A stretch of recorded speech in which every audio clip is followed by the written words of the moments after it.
Hujan asam terus turun. Aku malah santai scroll video kuliner. Sampai terdengar sistem aktif.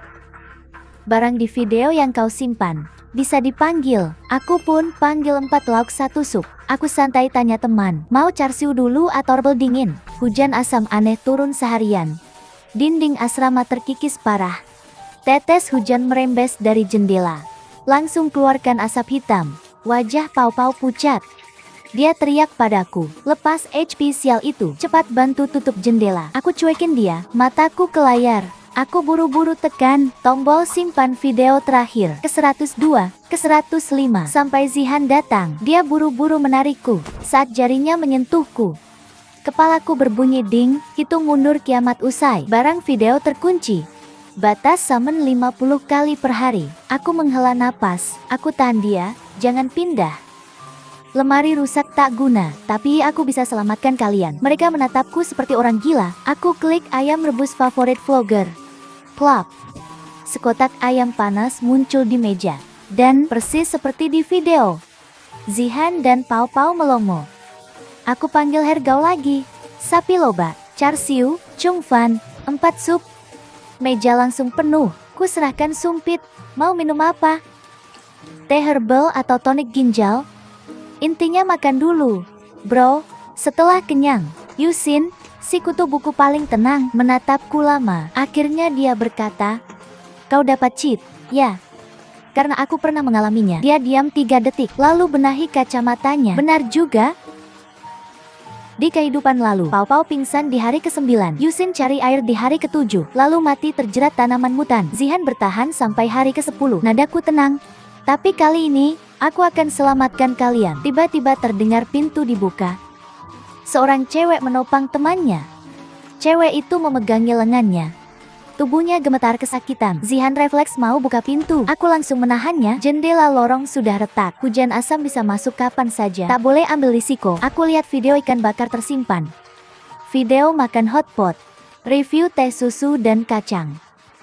Video nasi kotak jalanan, dan video P3K harian. Setelah kuoperasikan, ku selipkan kantong plastik. Di dalam ada obat. Cepat bawa dia ke kamar. Jangan jadi sasaran di lorong. Terdengar tangis tertahan. Lalu muncul notifikasi di kepalaku. Bantuan baik picu mekanisme rahasia. Batas koleksi bertambah 1. Sekarang jadi 106.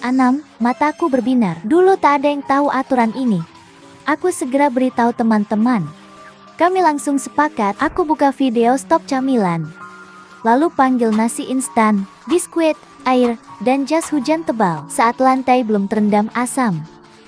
Kami pakai perlengkapan penuh. Mengetuk semua pintu sekamar. Membagi logistik lewat celah pintu. Setelah 1 putaran, notifikasi membanjir. Limit jadi 151. Melihat kuota melonjak, jantungku berdebar. Aku langsung pakai slot baru. Menyimpan 2 jenis video baru. Bocah toko besi dan minimarket mobil. Toko besi berarti kami punya senjata dan alat perkuat jendela. Minimarket mobil, artinya toko berjalan lengkap. 1 mobil, semua ada. Buah, sayur, daging, telur, camilan. Kali ini untung besar. Besok pagi, hujan masih menghantam jendela. Kami baru bangun. Terdengar ketukan pintu keras. Ternyata Buang, penjaga asrama, membawa tas kecil. Di belakangnya ada beberapa cewek pucat. Dik, makanan kemarin dari kamu. Ya, ini hadiah terima kasih dari mereka. Semua barang kesayangan mereka, katanya kamu sangat menolong. Aku menerima tas itu sambil tersenyum, sampaikan terima kasih dan suruh mereka tenang. Stokku sangat cukup. Wajah Buang langsung serius. Lalu bicara pelan. Sebenarnya ada hal penting. Serangga dari hujan asam takut garam. Sisa setengah kantong garam dapur sudah kutabur di jendela. Begitu kena, serangga langsung mati. Tapi garam ini tak lama cukup. Bisakah kau buat lagi? Aku tak banyak bicara. 10 karung garam muncul di pintu. Kristal putih bertebaran. Buang menatap karung garam. Dia tertegun sesaat, lalu kembali tenang. Ia menyuruh para cewek membantu membuat air garam pekat. Dari lantai 3 sampai 6. Fokus di jendela dan celah pintu. Semua bergerak cepat. Air garam pekat disiramkan. Di lorong terdengar suara desis nyaring. Malam itu tak ada korban. Aku pun tidur nyenyak. Hari ketiga hujan asam berhenti. Matahari bersinar. Semua menangis bahagia. Tapi aku tahu, krisis baru dimulai. Di kehidupan lalu, tak lama setelah hujan, tanaman mutan muncul. Benar saja, dari retakan tanah, sulur hijau tumbuh cepat terlihat jelas. Setebal lengan, penuh duri tajam. Aku segera kumpulkan buang dan ketua kamar. Untuk rapat singkat, sulur ini akan melilit manusia. Tenaganya besar, tapi kelemahannya takut api, jadi aku langsung dari video BBQ dan toko besi memanggil banyak arang, alkohol padat dan korek, serta gunting kebun. Buang menatapku, lalu berkata tulus, "Nak, kau setara satu tim logistik, benar-benar Doraemon." Pukul 12 siang, sulur mencapai lantai 3. Kami menjatuhkan arang menyala. Sulur langsung mundur kena api. Malam itu kami selamat lagi. Namun usai fase sulur, krisis baru datang. Kampus tertutup kabut putih pekat. Jarak pandang kurang 3 meter. Kabut ini sedikit lebih lemah, tapi tetap berbahaya. Semua terjebak di gedung. Untung aku bisa semen makanan, jadi makan tak masalah. Hari keempat, Buang menyusuri koridor ke gedung seberang dan menolong beberapa cewek kelaparan. Mekanisme bantuan aktif lagi. Batas koleksiku melonjak ke 222 saat internet kampus belum mati. Aku gila-gilaan scroll video. Bukan cuma simpan video kuliner, aku juga simpan video bela diri dan fitness. Para cewek ikut latihan bela diri biar makin kuat. Tiap orang pegang alat fitness buat jaga diri. Tak disangka, hari ketujuh bencana belum usai. Masalah manusia datang. Sekelompok orang muncul di koridor. Pimpinan mereka Emeo Bulow membawa tameng anti huru-hara. Di belakangnya belasan cowok membawa kaki meja dan pentungan. Katanya ada Doraemon di sini. Serahkan dia. Buang maju lebih dulu. Kalau butuh makanan, kami bisa beri. Di masa sulit harus saling bantu. Tapi merebut orang itu salah. Emeo Bulow tak peduli. Dia maju sambil menyeringai. Jangan tolak tawaran baik atau terima akibatnya. Aku tetap tenang di belakang Buang. Jariku menggeser layar HP. Kubuka video toko besi yang sudah kusimpan. Detik berikutnya muncul 8 semprotan cabai. Aku memberi isyarat ke Zihan. Dia langsung paham. Lalu membawa orang diam-diam mengoper semprotan ke jendela. Kepada para cewek yang sudah siaga, masing-masing pegang satu. Saat Emeo Bulow melewati garis tengah, 8 tangan keluar dari jendela.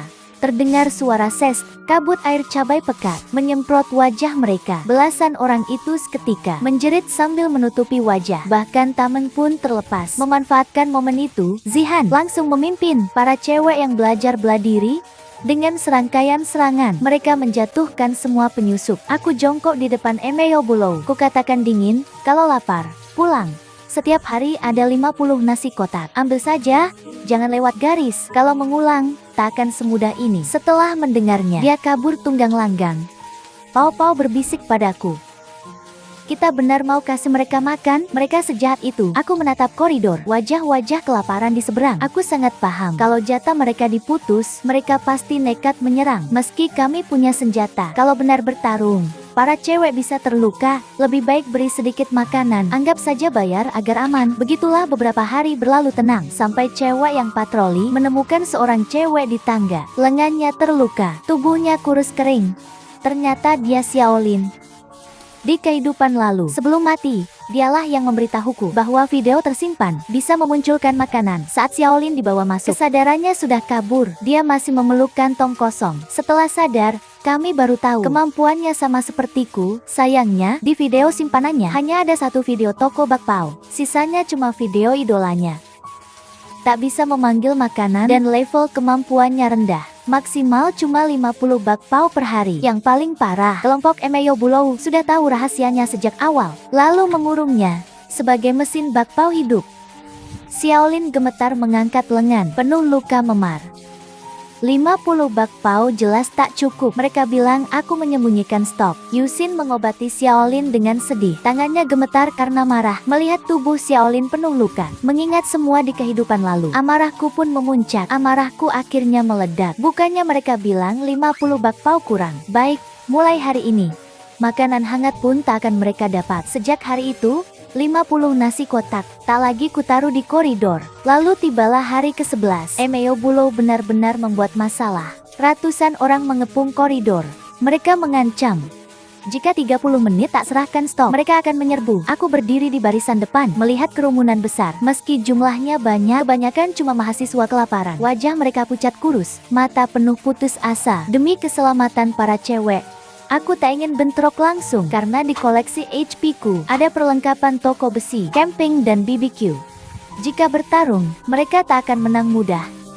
Tapi tiba-tiba terdengar ledakan, tanaman mutan muncul lagi, 3 kali lebih cepat. Bawah koridor berubah jadi hutan maut. Aku berteriak, cepat buka video jajanan, stok BBQ dan perlengkapan api camping, arang dan alkohol padat. Muncul berjatuhan, Zihan dan yang lain kompak. Tanpa panik, mereka langsung menyalakan api, lalu melemparkannya tepat ke garis tengah dan area pertahanan. Api besar membuat sulur layu tak bisa mendekat.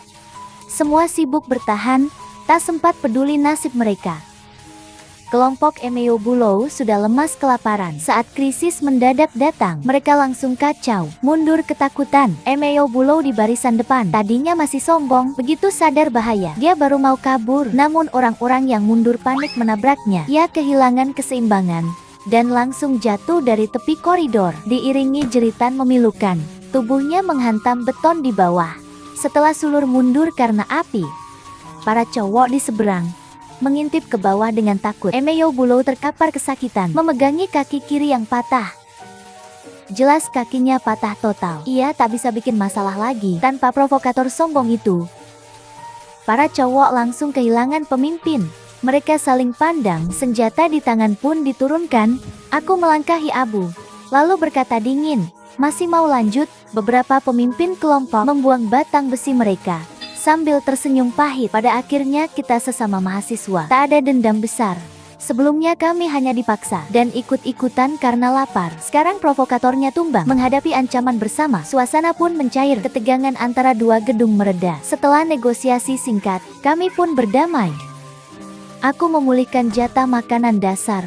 Mereka bertugas menjaga gedung seberang dan tak melewati batas. Semua kembali saling menghormati dan bekerja sama bertahan hidup. Hari ke-12 tiba. Dulu aku mati di hari ini, tapi di kehidupan ini, saat sinar matahari masuk, aku sedang memegang susu kedelai hangat, melihat lebih dari 300 orang antre sarapan dengan tertib. Pau-Pau mencatat stok bersamaku.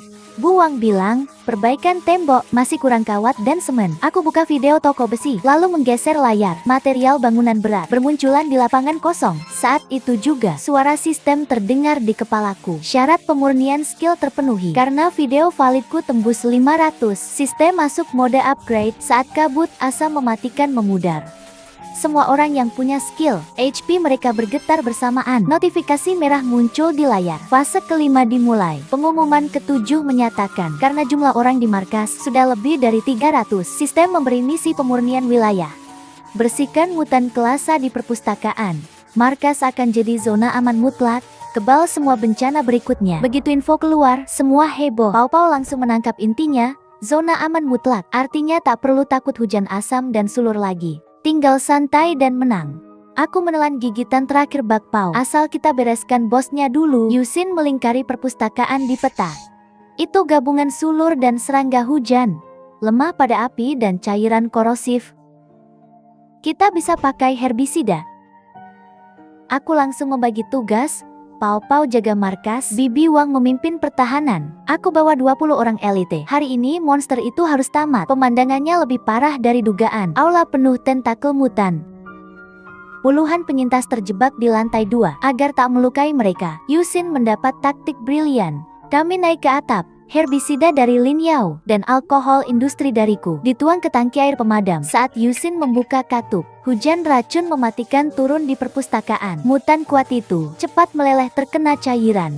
Terakhir kulempar blok pembakar. Api besar menghabisinya. Saat sistem mengumumkan misi selesai, pilar cahaya biru muda menjulang, menyelimuti seluruh kampus. Udara yang tadinya keruh dan amis seketika jadi segar. Progres pembersihan mutan fusion kelas A. Misi pemurnian markas besar selesai. Wilayah naik jadi zona aman mutlak. Perisai telah aktif. Kabut cahaya biru muda menjulang, menutupi seluruh kampus. Udara kotor dan amis terhalang di luar. Sorak-sorai besar meledak di bawah. Di antara para penyintas, seorang cewek rambut pendek meneguk air. lalu mengangkat HP ke arah kami. Matanya berbinar. Kalian juga punya skill. Aku juga bisa summon power band, kabel data, HT, bahkan panel surya. Mataku langsung berbinar. Ini pembangkit listrik berjalan. Aku summon bakpao daging panas dan memberikannya padanya. Selamat bergabung. Cewek itu terpaku memegang bakpao. Matanya memerah. Suara sistem pun berbunyi. Pemilik skill di markas 4 orang. Total summon harian 10.000 kali. Hari ke-30 kiamat. Kampus Universitas A sudah jadi komunitas kecil matang. Perpustakaan jadi gudang logistik. Pau-Pau mencatat stok. Bibi Wang membagi makanan. Yusin memperkuat pertahanan. Sedangkan Emeo Bulo yang dulu sombong, kini mencuci piring demi makan. Suatu sore, Zhou Qing, cewek rambut pendek, membawa HT modifikasi berdaya besar dan berlari naik. Rambutnya berantakan. Di tengah suara statis dari HT itu, terdengar panggilan minta tolong. Di sini Universitas Teknologi A, kami punya 3 pemilik skill. Ada markas yang bisa menerima? Diterima. Markas Univa, 4 pemilik skill, 600 orang.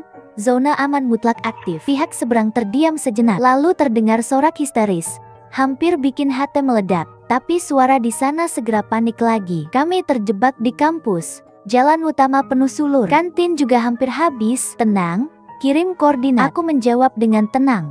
Kami jemput kalian. Tak ada jalan. Kita buka jalan. Setelah menutup komunikasi, aku langsung membagi tugas. Kusiapkan bahan bakar dan senjata. Lalu berangkat dengan Pau-Pau dan Yusin ke kampus sebelah. Menyelamatkan para mahasiswi. Zihan dan Bibi Wang tetap di markas. Mengurus logistik, menjaga markas kami, dan menyiapkan sup serta makanan hangat. Aku memanggil truk tambang raksasa. Menderu keluar dari zona aman. Kami mungkin hanya secercah cahaya kecil, namun akan terus bersinar di gelap, lalu jadi api, menerangi jalan pulang semua orang.